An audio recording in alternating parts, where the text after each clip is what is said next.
A weeknight meal should really be something that can go together quickly and maybe be all-encompassing in one dish, and that's what this skillet chicken dish is. You have chicken thighs, which are gonna have great flavor. They have a lot of great fat on them, and really can be more juicy than traditional just boneless, skinless chicken breast. And then we're gonna put on there some wonderful chickpeas. We're gonna spice it up by adding some dill, garlic, and of course having broccoli on there for the green. So we have this kind of pseudo delicious flavored one skillet meal that has our protein, that has some great healthy greens, and it comes together to be a hearty, great dish. And that's what we need. So to start, we have our chicken thighs. And like I said, I use them because I like the more flavor they have. It's a delicious, to me, cut that we just don't use a lot. So what I'm gonna do first is I'm gonna salt them. Now you could of course have it without the skin if you don't want that. I think the skin adds some great fat to the dish and gives it a lot of flavor. And I'm gonna render some of that out and get it crispy, but I wanna put on just a good amount of pepper and a good amount of salt. This is just gonna begin to flavor everything. So what we're gonna do is I have some oil in a skillet that's been heating, and I wanna put the skin side down because I wanna make sure that skin gets nice, crispy brown. Because guess what brown is? Brown is flavor. So we're gonna put this on, and instantly, do you hear that? Did you hear that sizzle? That is what you want. Now, to know when it's done, we're gonna know because it's going to release from the pan. If it doesn't release from the pan, it's not done. So I'm gonna put all these skin side down. I'm gonna salt and pepper the exposed side that I didn't get to, and then we'll move on.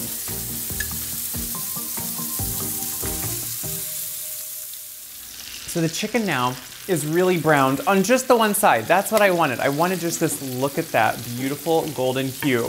This is not cooked through, so we're gonna put it onto a plate, and we're gonna need to finish cooking it then later. But I wanted to make sure we got a nice crispy crust before we built our meal in the one skillet. I mean, can you beat that otherwise? I know. Some people don't want the skin. I totally get it if you don't.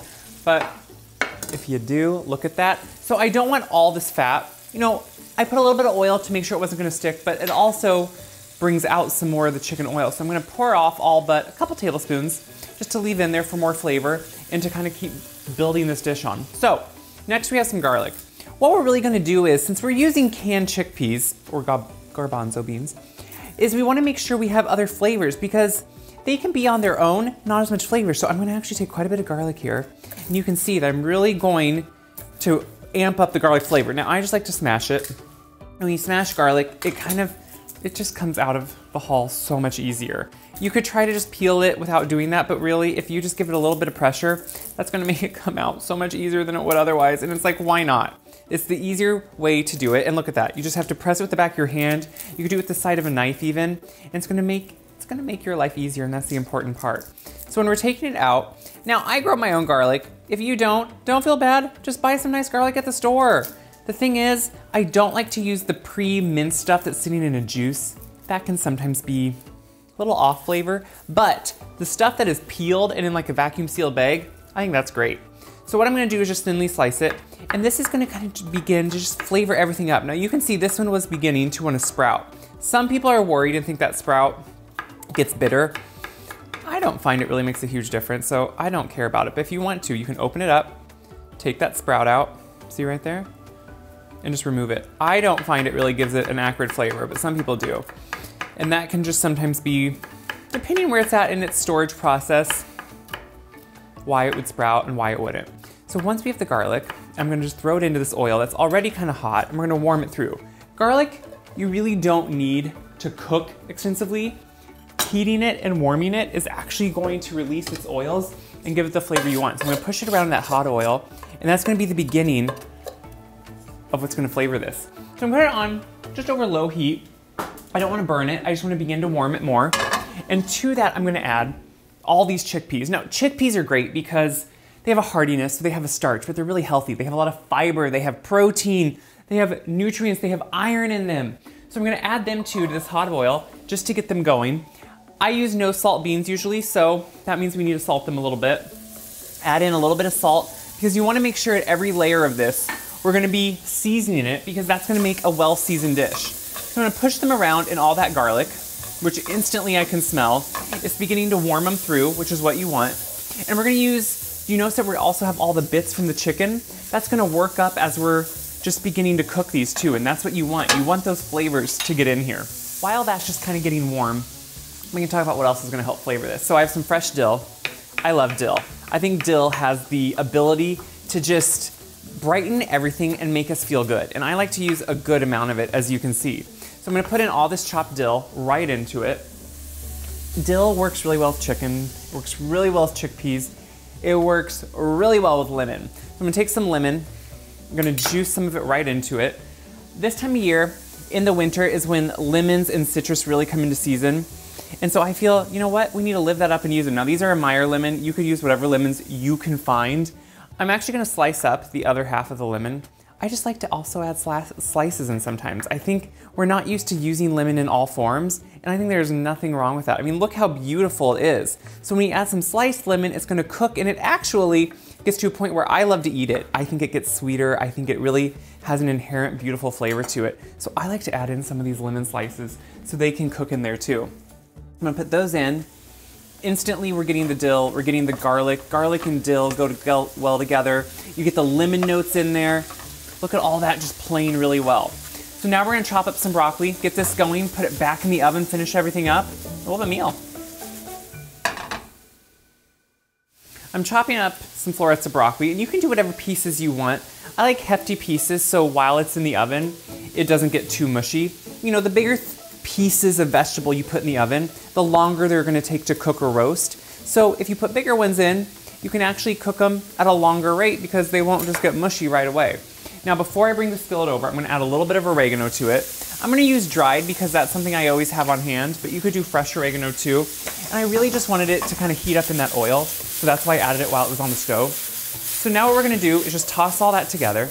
Look at that oregano in there, the dill, the lemon. This could be a side dish on its own because it smells so good. I'm gonna spread those out. Look at that. That just smells good, looks good. I'm gonna take this chicken. So we have that crispiness on top, which is what we want. And we're gonna lay it over the chickpeas, which are just beautiful. And look at those pieces of lemon. You can even kind of arrange them so you can see the lemon with the chicken. Now, any of the juices, yes, it looks kind of bloody at the moment, but that's because it's not cooked. I'm gonna put the juices back in here because that's flavor. Look at that. And I'm gonna put these in the oven. Now, the broccoli, it will take not as long as the chicken. So I'm gonna let this go in for a while, get the chicken close to done, throw in the broccoli, because it will then only take, you know, I like it to have that crisp tenderness to it, and we'll finish it all up.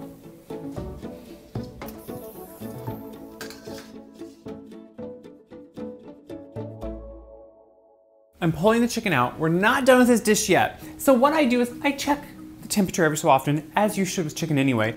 And when it gets close to being done, like maybe around 140 degrees, I take it out, and what I'm gonna do is add the broccoli at this point. We don't want the broccoli to overcook, because that'd be kind of gross. So I'm just gonna set the chicken out for a minute.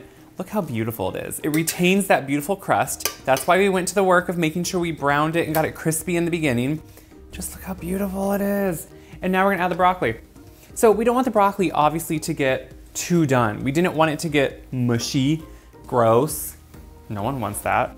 So that's why I put it in now, because I want it to actually have a chance to retain some of that good texture it has. So I'm just tossing it around, because there should be some residual juices in here, as you can see. Some of the oils should still be in there. Now, if you feel like your pan is getting dry, which I actually really don't, but what you can do is some of that, remember when we poured off some of the excess fat from cooking that chicken? You can just drizzle that around. That's gonna be some great schmaltzy, delicious flavored oil on there. And you might as well, because why not? So it's gonna toss around in that lemon and the dill and the garlic and the oregano. It smells amazing. I smell it. And I wish you could smell it, because this really does get you excited. This is a great pre-spring dish, because it kind of gets you excited for the flavors that are coming, but aren't here yet. I can smell them. And they're good. I'm gonna put just a little bit more salt, just to make sure that broccoli has some good seasoning. Then we put the chicken back on top. It needs to go for another, you know, a few minutes here at this point, and then we'll be done. We'll let it rest. We'll try it, because that's the whole point. Now, again with chicken, how do you know when it's done? You check the temperature. So when it's at the right temperature, I'm gonna take it, I'm going to let it rest, and we're gonna try it.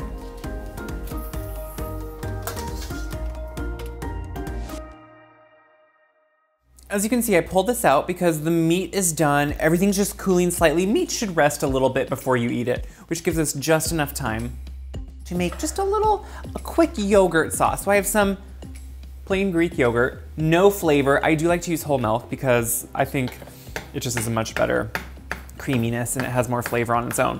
So I'm chopping up a whole bunch of fresh dill. I mean, look at that goodness. The fresh dill just has such a pungent, beautiful, bright flavor. Putting that in there, putting some salt, good amount of salt, putting some lemon juice. The lemon juice is really gonna brighten it all up. Look at that. Oh yeah. And then we're gonna take some garlic and I'm just gonna press some in because sometimes I don't wanna mince garlic and I just want it to get in there without me mincing it, which I don't feel bad about. Oh, look, I got a little seed in there too of the lemon. We'll pull that out too. So I'm gonna take this garlic and I'm just gonna take it off with that spoon I had in there. Look at all that goodness. And then I'm gonna just stir that up. So this is kind of a quick sauce that just is a good accompaniment. Think of it like a dressing almost. Sometimes I think, we always think of a dressing only on like a salad or a green, but sometimes having just a simple flavor component at the end that has a good impact is something that really adds a lot to a dish, and that's what this is gonna do. Look at that, it looks delicious, it looks great. So now we have the chicken. I have a smaller one here cutting up meat on camera is always a struggle, but I'm gonna try.